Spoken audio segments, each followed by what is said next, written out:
আসসালামু আলাইকুম গাউস। এই লাল টুকটুকে প্যাকেটগুলো দেখেছেন? এগুলো আমরা মোটে 10 টাকা দিয়ে কিনেছি অনেক কষ্টের টাকা। কের বাহের পকেট থেকে, স্বামীর পকেট থেকে, বরের পকেট।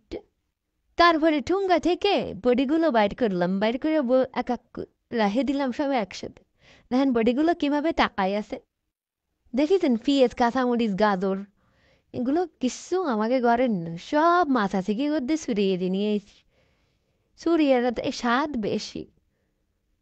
ফাঁসি দুধের ডিম আছে, ডিম দুধেরে মার খোপতে চুড়িয়ে নিয়েছি।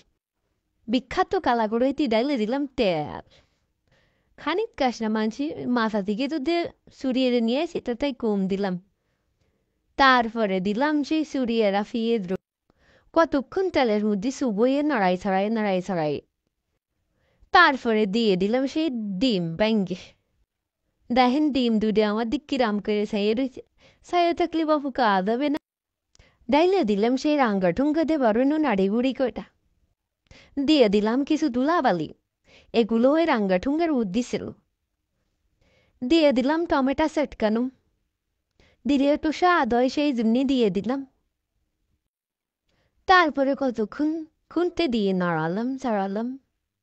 দেখেন কত সুন্দর দেখাচ্ছে।